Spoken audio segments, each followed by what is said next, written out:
I'm going to start this off with a quote. For 50 years in 64 countries, I have sought and destroyed my country's enemies, whether they be called communists or terrorists, wherever they hide. Today, I will be speaking to you all about Billy Waugh, the U.S. Army legend who is often referred to as the godfather of the Green Berets, has served in every major conflict the U.S. has been involved in since Korea, and is directly responsible for the capture and arrest of the notorious terrorist Carlos the Jackal. Today, I will be taking a temporary deployment through Waugh's childhood.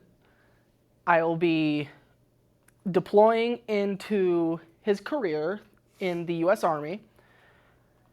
And then after that, I will be speaking about his post-U.S. Army CIA operations.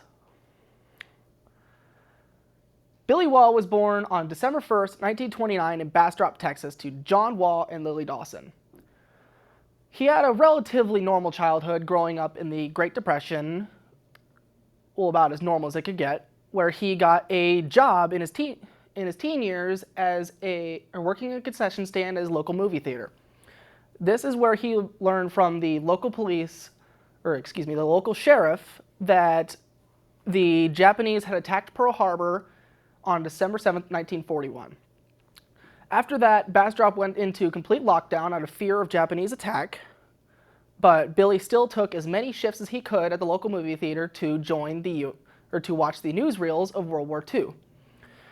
From that point forward, he had a drive to join the U.S. Army, or not the U.S. Army, just join the U.S. military, so much so that when he heard a rumor that the U.S. Marines were allowing 15-year-olds to enlist, he hitchhiked all the way to Las Cruces, New Mexico, where he was picked up by the local police.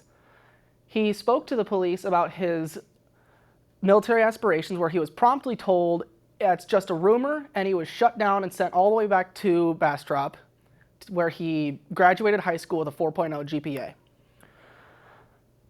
GPA. After high school, Billy Waugh joined the U.S. Army, joined the U.S. Army's 187th Airborne Division as a private. Prior to the Korean War, when the U.S. was still in peacetime, he absolutely hated the routine of the military. That was until he got his first taste of combat in Korea, where he rapidly rose the ranks until he became a sergeant first class. After the Korean War, Billy Waugh was on a train to West Berlin, where he met a couple of soldiers who were wearing a patch that he'd never seen before.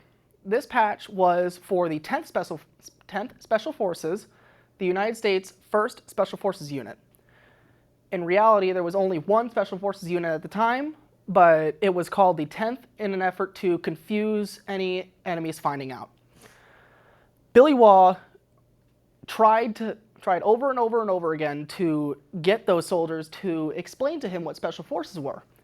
After they finally caved, they told him what Special Forces were, and Billy Waugh immediately knew he just had to join them. So he did.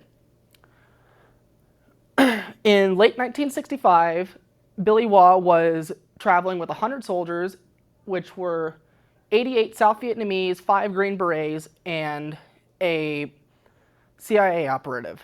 He was leading raids on North Vietnamese compounds, which he completely misjudged. He thought there was only roughly 300 North Vietnamese soldiers in this compound, when in reality there were thousands. So that forced him and his soldiers to turn and run to their rallying point, which is at the top of a hill at a rice paddy. This is where they had communications equipment to call in an airstrike. But the problem is, it was at the end of an open rice paddy with no cover.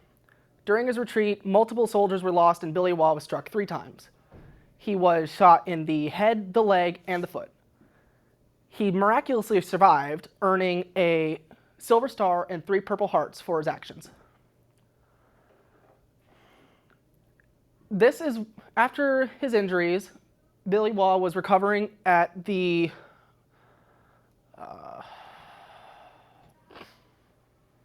forget the name of the hospital, but a military hospital in Washington, D.C., where he spent the rest of 1965 and most of 1966 in recovery.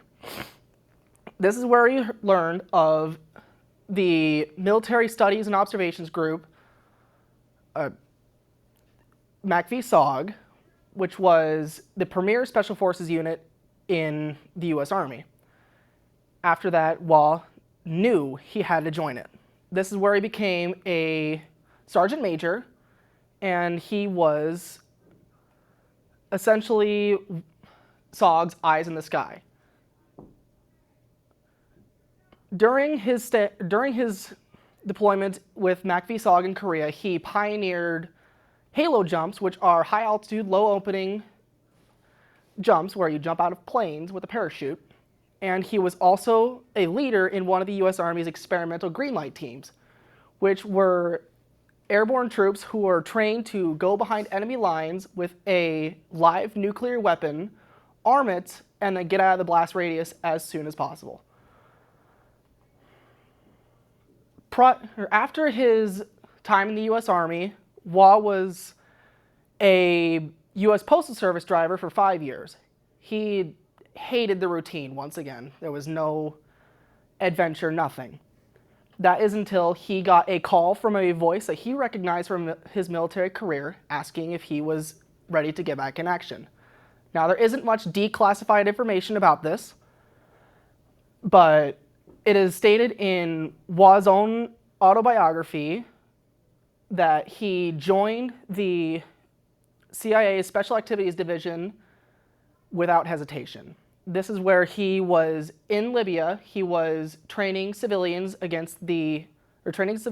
guerrilla warfare tactics against the hostile government at the time. He was also responsible for tracking Osama bin Laden and Carlos the Jackal, who eventually was arrested.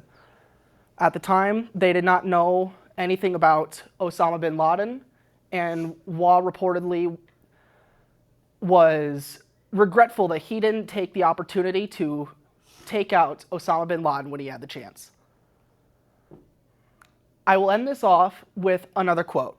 If the mind is good and the body is able, keep on going if you can, or if you enjoy it. Thank you very much.